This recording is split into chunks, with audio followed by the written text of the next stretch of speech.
to VHS Voyage, where we are on a journey to find, watch, and discuss movies on VHS that we've never seen or never knew existed. I'm Matt. I'm Devin. And in today's episode, we're going to take a look at The Bear.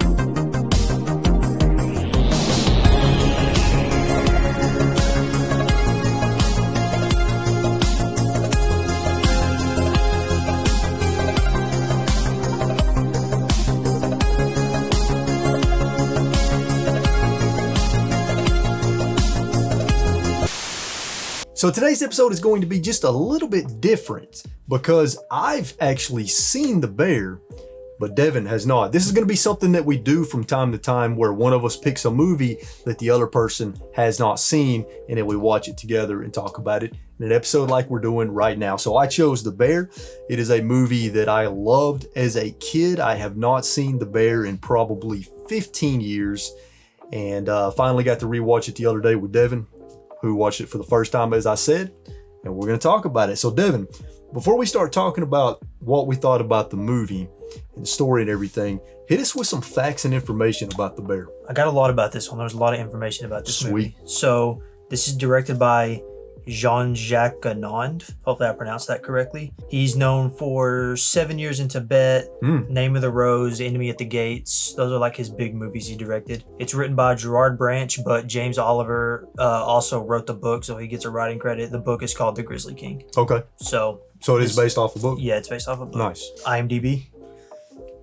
On this one, I'm going to say 7. Higher. 8. 7.7. 7.7. Yeah, okay. This one definitely got really good reviews. Yep. Really good reviews. Rotten Tomatoes critic and audience is available. Rotten Tomatoes critic, I'm gonna go 70. Higher. 80. Higher. 90. 87. Okay, that's So, pretty damn good. really good, yeah. That's pretty damn good. And then in audience, I'm gonna say 90. 82. 82. So it was a little bit lower than the lower. critic, but barely. This is very high numbers for both critic and audience. So I'm not going to talk. There's only 4 characters in this movie. Right. 2 are bears and 2 are humans. I'm not going to talk about the human actors because they were just kind of random actors. Right. But the cub in this movie was played by Yuke the bear. Now there were alternates used for the cub. So there was a bunch of cubs they used, but Yuke was the main cub they used in this movie. Never acted in any other movies. Yuke passed away in 2011 though. Dang. So lived a long life though, like 30 years. Yeah, So. that is a long life for a bear, especially. So the big bear is Bart the Bear. And when I was watching this, in my mind, I was like, is this the bear that's in all those 90s movies? Yeah. It basically is the Really? bear. So Bart the Bear is in both Homeward Bounds, The Great Outdoors, White Fang, Legends of the Fall, 12 Monkeys, and he's the bear in The Edge. Okay. With Alec really? Baldwin. He's the bear in the edge. So, wow. Bart passed away in 2000. He was 23 years old. He was 9 foot tall, 1,700 pounds. Dude, that is insane. So this is a big ass bear. Could you imagine you're in the woods and a bear that big is running towards you? When people ask me what animal I fear the most, a grizzly bear scares the shit out of me. I have a serious fear of like grizzly bears. Yeah. I'd kill a black bear with my bare hands though. Yeah, grizzly bears are terrifying, and it's very interesting. And I don't know if you were able to get any information on this, but it's very interesting that they were able to actually trust a bear of that size on a movie set. That bear could can kill anybody on that movie set in an instant. I'm about to say some facts about that. Okay. The bear actually injured the director. Really? Accidentally like clawed his back, and for 2 months they had to like drain his back, which is kind of gross. So the bear accidentally did cause an accidental injury. Yeah. Another thing, and I'm glad I found a fact about this, because as soon as I started watching the movie, I said, this is not accurate because grizzly bears eat cubs. Yeah, right. They eat cubs. So I was like, how did they get him not to eat that cub? Well, it turns out they actually had to train him for like months. They gave him a fake teddy bear, Bart the Bear, and had him with this teddy bear, and he like got close to this fake teddy bear. Yeah. And then at that point they trusted him, so they actually brought Yuke in, and he actually thought of Yuke as he did the teddy bear, the stuffed teddy bear. So that is how they trained him not to eat Yuke. So they had to do this for months? Yes. So this movie was in production for like, from the writing to the end, for 8 years. It took them a long time to plan this and get this right because of the circumstances of the filming. Bart was so good in this that the people that ran this movie actually tried to get him nominated for an Oscar. Damn, really? They tried to get him nominated for an Oscar because, like, so when somebody makes a movie, they can actually put your name into the Oscar bid. So they tried to do that. They tried to get him nominated. He did not get nominated, but he was nominated for awards, just not an Oscar. That's awesome. It took them 8 months to film, which is a really long time to film a movie. Yeah. And it makes sense, considering what they were doing. And they filmed it in the mountains of Italy. So, that's interesting. Animatronics were used in the action sequences. So if the bears are fighting or if there's something going on, it was animatronics. And the animatronics were actually made by the Jim Henson Creature Shop, which Jim Henson is, of course, who made the Muppets. Yeah. So nice. Before I talk about kind of the story of the movie, one of the things that is exciting about doing a video of this nature, where it's a movie one of us have seen where the other one hasn't seen, is to find out what did the other person think about the movie. Now, obviously, just because I like a movie doesn't mean Devin has to like it. Just because Devin likes a movie doesn't mean I have to like it. But I want to ask you, before we go any further, your initial thoughts on the movie. It's a really fascinating movie. It feels like maybe the first hour feels like you're watching a nature documentary. It does, yeah. So I almost feel like the directors literally just let the bears kind of walk around and they would just film them for a few hours, and then they were able to piece together this story with all this just tons of footage they had. So it really feels like you're watching a nature documentary. I think it's really good. I think it's a really fascinating movie, especially just considering they used real animals. I did learn, again, every animal in this movie is real. The bears, even the insects, the bees, the cougar was real. So they were really dealing with all real animals. And like I said, you'll see stuff like this in a documentary, but for a movie, I've never really seen something like this. It was really fascinating and interesting for sure. So would you say that this is a movie unlike anything you've ever seen before? Yeah, Very for unique. sure. Yeah. When it comes to animal movies. Yeah. Okay, so the story of the bear, very simple. You have this bear cub who's out with its mother, and its mother dies in a tragic accident where a boulder falls on her and kills her, thus stranding the bear cub on his own. And it takes place in 1885. I believe the movie takes place in the Colorado mountains. I could be wrong about that. I can't remember, but it's somewhere along those lines. So this cub kind of goes off on his own, and he's very inexperienced, obviously, because he's a bear cub, and he ends up coming across a full-grown male grizzly bear, and he tries to develop a bond with this grizzly bear. Basically, the male grizzly bear has a run-in with a couple of hunters, and they shoot him and injure him.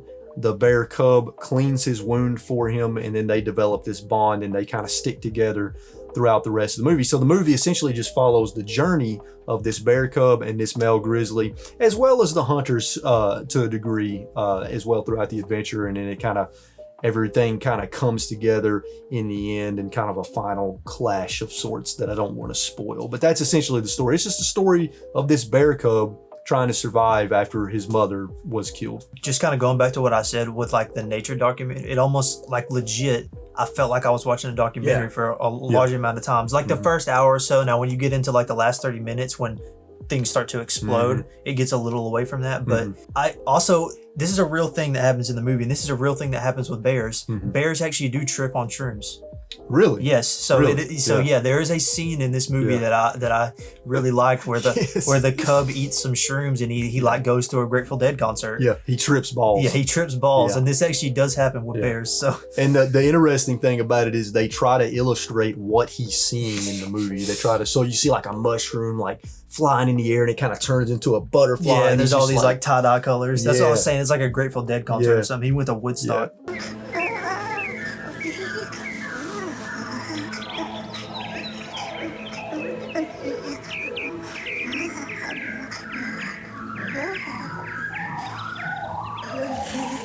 And then the scene with him tripping out, and then of course the mating scene.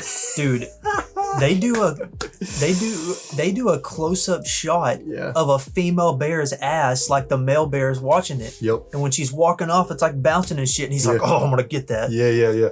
So the male grizzly bear, he kind of gets him some, and he does that. So I thought the bear was just gonna run into the woods after they were like, trying to call at each other and stuff. You actually see the bear humping the female bear. This bear goes to town, and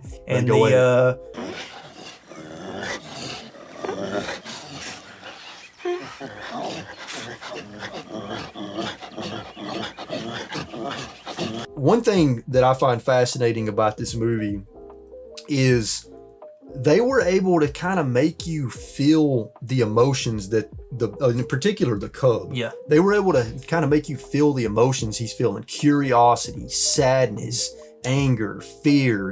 You were able to actually feel these emotions. Yeah, and I was reading in the making, the noises the bear cub makes are actually human child noises and dog noises that they actually. So when he's making the noises like he's scared and stuff, it's actually not him, but they did a really good job of getting these alternate noises and creating his emotion with those noises too. Yeah. So yeah. So when you're watching this movie, I mean, it's almost like you can tell what the bear cub is thinking.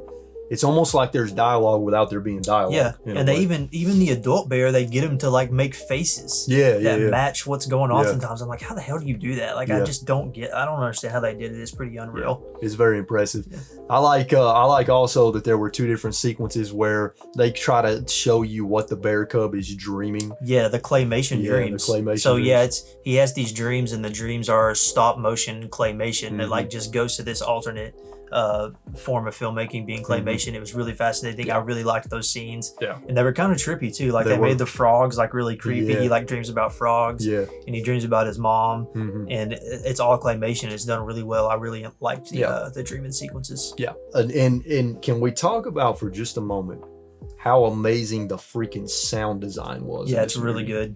You hear at any point in this movie, there's probably 10 to 20 sounds in the background of just various nature sounds and stuff, and it really builds up the atmosphere of being in this wilderness. There's some pretty good cinematography here too. There were a few really cool camera shots. You probably noticed a few that I wrote down. So there was one camera shot. It was a really quick shot. The hunter's bullets were standing straight up, and the camera was like under the bullets, pointed up at the moon. That was really good. And like when the hunter would aim his gun, it would be like first person. Sometimes that was really good. So they did a lot of stuff with like guns and bullets that made it feel personal to the hunter.